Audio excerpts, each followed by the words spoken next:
Purok sa is, purok sa... Doon eh, no? Doon sa dulo. Ayan, si Akira, ang bagong Team Brooks Angel. May hawig siya kay Rachel, kay Langga. Simple lang. 13 years old lang siya. Magpo-14 ka sa December 6. Oh, 14 siya sa December 6. Ayan, si Akira. Eh, ito yung aming boss. Aming boss. Kilala ka niya, Kuya Brooks. Oh, kilala ka niya. Kilala mo si Kuya Brooks, diba? Oh, paano mo daw siya nakilala? Nakikita ko pa dito.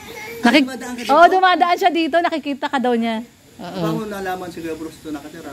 Yung mga classmate daw niya, sinasabi si Kuya Brooks. Yung si Kuya Sinabi ko Brooks? sa kanya ni Danica po. Mamaya na muna, Sherlyn, patay mo muna yan. Kasi Kuya Brooks, na-interview ko na siya. Sabi niya, kilala ka daw niya. Sabi ko, paano mo nakilala si Kuya Brooks? Dumadaan daw siya dito pag pumapasok. Diyan lang siya nag-aaral sa Dugongan Elementary School. So, sabi ko, paano mo nakilala si Kuya Brooks? Kasi daw, kinakwento daw ng mga classmate niya. Marami na kilala sa No, kilala mo na si Kuya Brooks, di ba? Sabi ko sa kanya ni Danica po. Ah, ni Danica. Sino si Danica? Yung na-vlog na din daw po siya dito. Ah, na-vlog mo na rin daw siya si Danica. Anong ilang taon na si Danica? Ano i-vlog ko na Yun ba? lagi po nagbabike dito na bata. Ay, nagbabike. Ay, nanghihingi ng mga sapatos noon. Oo. Ay, yung mga batang magugulo. Yun ang nagsabi sa'yo kung sino si Kuya Brooks. Ayun. Ah, okay. Sige, tuloy-tuloy na dito kayo. Oo. Mabait man si Akira. Akira. Pa-partner natin siya kay Akiro.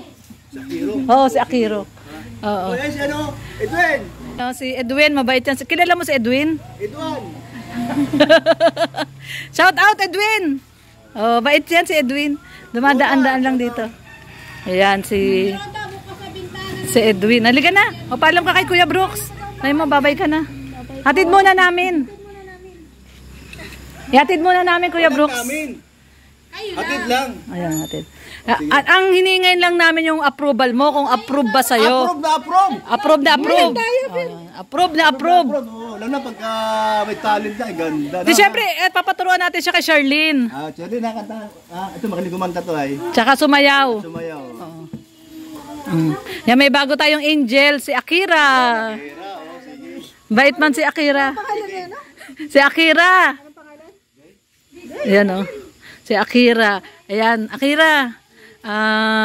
Okay lang ba sa'yo na maging Team Brooks? Pumayag naman si lolo mo, di ba? Paalam kami sa lolo niya, so okay naman. So tara na, Akira, hatid ka namin. Ayan, hatid natin si Akira. Dadali namin para alam namin yung bahay niya. Oh, ayan, hatid natin si Akira.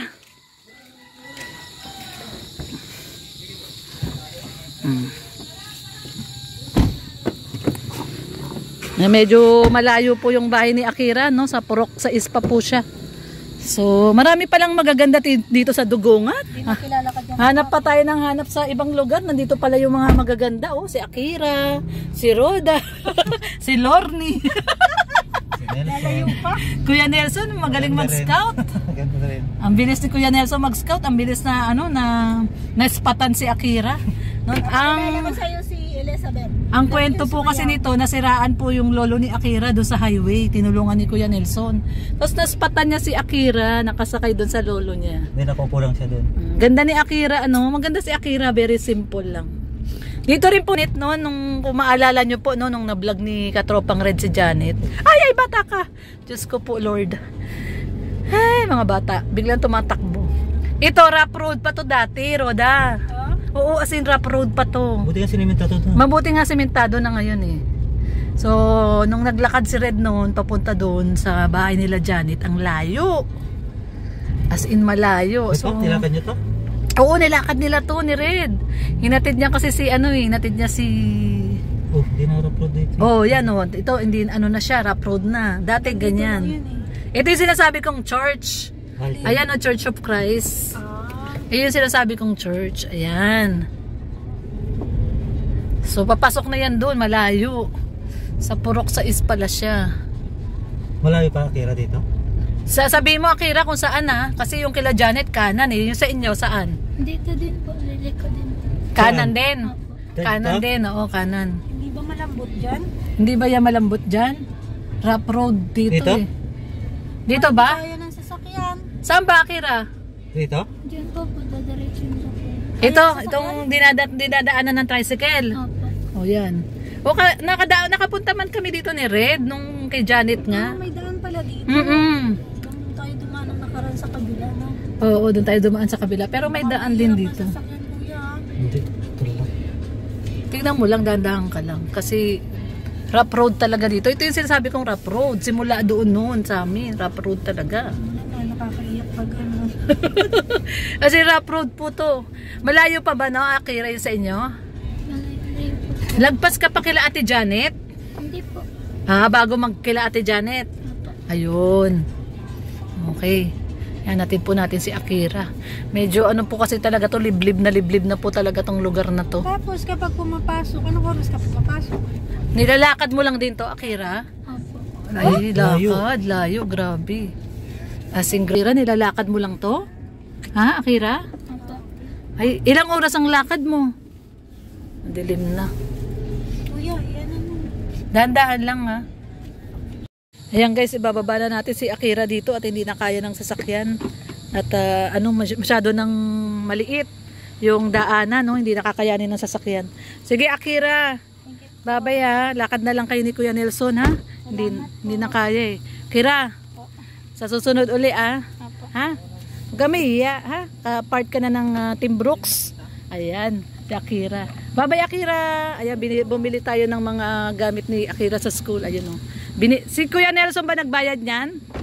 Ha? Kuya Nelson? Ayan si Akira. Bye-bye Akira. Malapit ka naman na, no? Oh, malapit na siya. Ayun.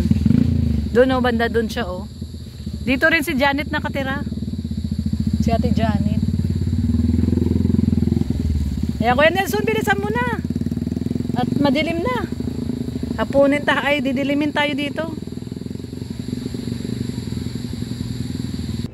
Ayan guys, oh, natin na ni Kuya Nelson si Akira at hindi na po pwede pumasok doon yung sasakyan kasi masyado nang malubak at saka ayun, oh, may mga nakaharang na saha ng saging. Ayun, oh, yung mga saha ng saging. Ayan, iatid na lang ni Kuya Nelson si Akira. Yun na sila Kuya Nelson, oh, wala na, hindi na natin makita. Dito rin po guys yung bahay nila Ate Janet dati, kung naalala nyo po, no, yung nung hinatid ni katropang Red si Janet, no, yung ang layo-layo ng nilakad nila. Dito rin po yun, dito rin po magkapit-bahay lang pala sila nila Akira. Medyo malayo po talaga lakaran dito, tsaka yung nga, no, hindi kasya yung hindi po nakakapasok yung sasakyan, malalaking sasakyan. Motor lang po yung nakakapasok dito, motor. O kaya tricycle. So medyo malayo po talaga tong bahay na to. So ayan guys, at may bagong miyembro ang Team Brooks, no? Ayan po ay na-scout ni Kuya Nelson, si Akira. Taga dito lang din po sa atin sa Dugongan, Purok 6.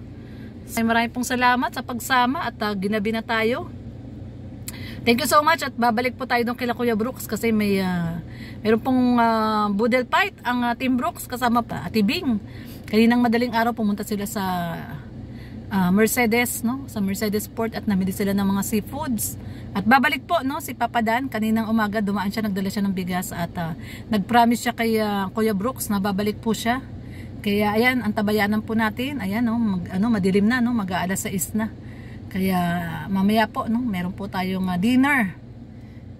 Kasama syempre yung Team Brooks, syempre si Mama Roda kasama. Ampunan ng Team Brooks yan. Ayan, at syempre ang Matubang family, Matubang sisters, syempre kasama natin. Ayan, maraming pong salamat sa pagsama ngayong araw po ng Sabado. Thank you so much at abangan po ang pagbubukas ng tindahan ni Roda Mix Vlog. Ayan, Roda, promote mo yung tindahan mo. Saka na, pag may mga tinda na. Basta abangan po natin, no? Abangan po natin. Po tayo nga na, siyempre ipapabless natin yan. Oo, kailangan, no? Kailangan natin. May Submit kay God lahat ng ating gagawin. yun, ay grabe. Oo. Wala man na tayong ilaw. Kaya magpailaw tayo. Para hindi madilim. Kasi madilim na eh. Alas 6 na, no? Madilim na po. Naglakad na lang sila kuya. Nung naglakad na lang sila. Oh. May ilaw lang po yung cellphone ko. Kaya pagdating dito maliwanag. Pero pag wala pong ilaw sa harap na po talaga. Madilim. Tapos nasa ilalim kami ng niyugan. Nasa ilalim tayo ng Nyugan kasi hindi na talaga kasya yung sasakyan doon. So thank you so much po guys. Maraming pong salamat sa mga hindi pa po nakadikit sa ating YouTube channel Lorny TV. Ayan, syempre Kuya Bal Santos Matubang, Kalinga Prab at Eda Vlogs. At sa bumubuo po ng Team Brooks. Ayan, syempre si Kuya Brooks, syempre si Mama Roda. Roda Mix Vlog. Ayan, support po natin. Maraming pong salamat sa pagsama. And ayan, sana po ay magustuhan nyo po si Akira. Napakabait naman na po na bata, no? Magpo-14 na po siya sa December 6, birthday niya, si Akira. Ang bagong angel ng Team Brooks. Ayan, may kasama ng bago si Charlene. Siyempre si Daisy, tuloy pa rin si Daisy, di ba? Pupuntahan natin si Daisy. Kasi ano hindi si Daisy. Sino? Yung beneficiary ko rin. Si Sai. Kalimutan ko. Elizabeth. Si Elizabeth po, no? Yung Si Elizabeth yung aming singer. yung singer, yung teenager lang din po yan, yung kasama ni Mama Roda nung nakaraan. Si Elizabeth, ano, puro mga talentado po yung ating mga angel. Ayan, si Elizabeth, si Akira, si Charlene. Anong talent ni Charlene? May talent ba si Charlene? Magaling siya sumayaw. Magaling sumayaw si Charlene. Tsaka malakas kumain si Charlene. De, joke lang. Love natin yan si Charlene. Okay po guys, bye-bye po. Maraming pong salamat. Bye-bye. Pero yung bahay nila lumang-luma.